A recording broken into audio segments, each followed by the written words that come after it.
happy birthday to you and all that. On the 23rd of June 2016, the people of Britain democratically voted to leave the EU.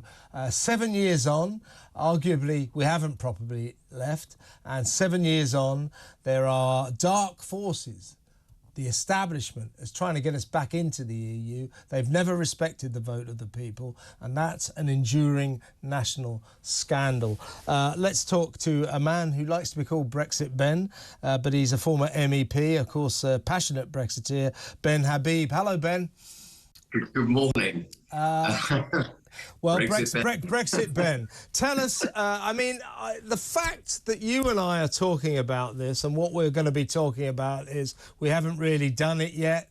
Keir Starmer will no doubt take us, back into the EU in all but name. The establishment have never accepted the majority vote of the British people.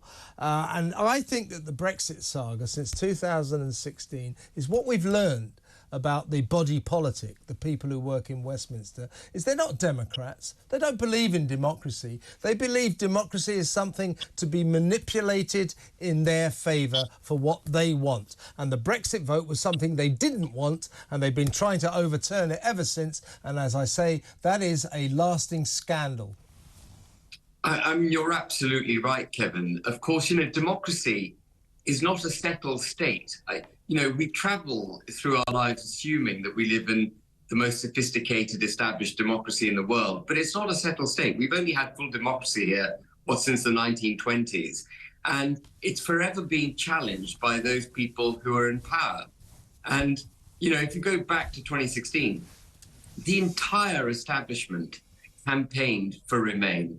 I know Boris Johnson and Michael Gove ostensibly campaigned to leave, but in my view, they were never really leavers. They were doing it to distinguish themselves from their other parliamentarian, colleagues, to create a political platform for themselves. And if you look at Boris Johnson's speech on the 23rd of June after we won, he's actually gobsmacked that, the people actually voted for Brexit. And in his heart, he literally, if you haven't seen the speech, watch it. It's hilarious. He doesn't look like a triumphant man, which he should have been. He should have been, punching the air with glee, given that the campaign had been won. But, with that vote, all that the people of the United Kingdom did was to vote for the United Kingdom to become an independent sovereign state amongst 165 other similar states in the world who are not members of the EU. It's not a big deal. That should be the default position. It shouldn't have been so challenging to deliver us back to the normal state that you would have expected the United Kingdom to be in. But the parliamentarians and the establishment see democracy as a kind of dirty thing with which they have to grapple in order to govern us. And they get much greater validation, feel much more comfortable on the international stage, controlling, as it were, the globe through supranational institutions. And we had a really good example of this the other day when Emily Maitlis interviewed Keir Starmer at Davos, the World Economic Forum, and she asked him, would you rather be in Davos or Westminster? And remember, this is the guy who could potentially be the next Prime Minister, in all likelihood will be the next Prime Minister, said he'd rather be in Davos. Yeah. And that kind of tells you everything about how they think.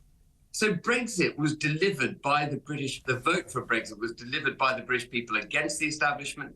The establishment has been against it ever since, and we're still fighting the battle. And as you say, it goes on. See, you call me Brexit Ben, and in one sense, yeah, I am Brexit Ben, but all I'm fighting for is the establishment of an independent, sovereign United Kingdom. I mean, why can't they give that to us? Ben, I don't mean Brexit Ben as a pejorative term. I mean it as I know. I mean it as praise. Why is it that the establishment... Look, I can comprehend the arguments against Brexit. I can comprehend the arguments for how, you can operate arguably better within the realms of the EU than outside. I don't say I agree with it, but I can comprehend the arguments. But there are arguments on both sides. You know, there are great arguments for why it's much better to be out of the EU, to be master of your own destiny, to be sovereign in charge of your own borders, etc., etc., to make your own trade deals. Why is the establishment focused in and zoned in and only obsessed on the negative aspects of Brexit and completely ignored the positive aspects? Had they have gone with the positive aspects and embraced the potential, then I don't think we'd be miserable about Brexit 7 years on. We'd be celebrating it. Why have they been so negative?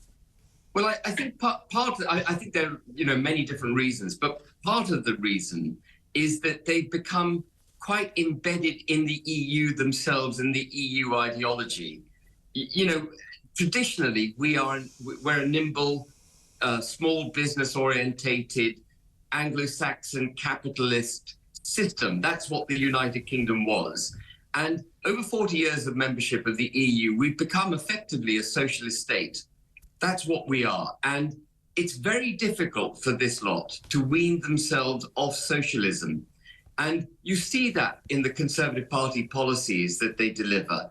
Whenever Jeremy Hunt talks about government spending, he does it through the prism of putting more money into the system from the government, taxing us more and borrowing more in order to do that, rather than cutting taxes. They never talk about cutting taxes. And if you think about it, Kevin, at its heart, cutting taxes is one of the most democratic things you can do, because you're putting money into people's pockets that they earn, allowing them to determine how they spend their money.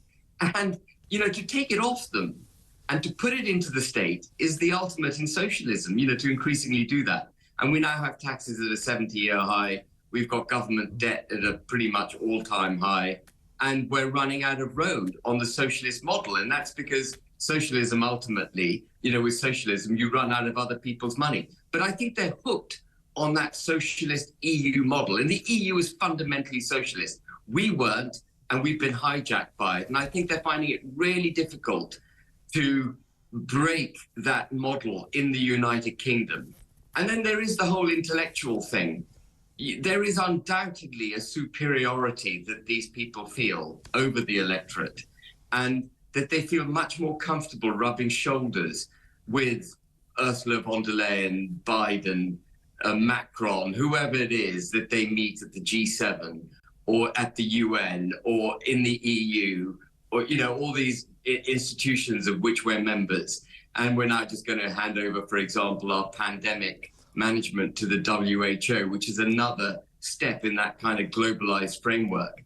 And if you needed evidence of this beyond what we've already discussed, Rishi Sunak tweeted the other day from the G7 that we shouldn't be competing with G7 countries. I mean, that's socialism on an international scale. Of course we should compete. We can cooperate, and they're all our friends and everything, but that doesn't mean we shouldn't compete. What we've got to do is put British interests first and compete on the international stage for the United Kingdom. And I think our governing politicians have just lost sight of that. They've lost sight of what their primary obligation is, which is to the people. I think they've lost sight of everything. I think one of Sunak's many problems, he tells us what a fervent Brexiteer he was. None of us can remember him ever appearing in any campaign event while the Leave campaign was in operation. So I'm not convinced of his actual serious commitment to Brexit for a kick-off. But the other big problem, of course, he's got, among many others, is the migrant crisis. I just want to get your reaction to the fact that apparently 8 dinghies were spotted being rescued by Border Force boats yesterday. Total numbers haven't been finalised, but about 2,900, nearly 3,000 crossings already recording this month, far more than had been expected, and the amount continues. As we feared, Ben, the weather's getting better. They're coming across in their droves, and Rishi's not, as he stated, stopping the boats. This is an ongoing nightmare, isn't it? It is. And, you know, if you don't care about sovereignty, if you don't wish the United Kingdom to be an independent sovereign state, if that isn't your top priority, it stands to reason, Kevin, that you don't really care about borders. But, you know, borders are for sovereign states, aren't they? So if you don't believe in a sovereign state, you're going to be quite lax on your border control. And that's what we've got. We've got governments right across Europe, frankly, who are completely lax on border control. And we know that because they've got the Schengen zone, where they deliberately don't enforce borders. They don't believe in sovereign states. And what's the easiest way to undermine a sovereign state? It's to have an open border. And I don't believe that Rishi Sunak and his lot really genuinely want to sort this immigration problem out. And I'm talking about legal migration as well as illegal migration, both of them. They're not fussed by it. They see migration as a progression of this kind of homogeneous pooled sovereignty to which von der Leyen and others often refer. And it's a complete collapse in belief in the United Kingdom, and you know, and the importance of us being an independent, as I say, sovereign state. Well, Ben, I'd still like to wish you a very happy Brexit, 7 years on, and with people like you around, I'm sure it's going to work out in the end. We've got to make Brexit work. Ben Habib, former MEP, Brexiteer extraordinaire, many thanks.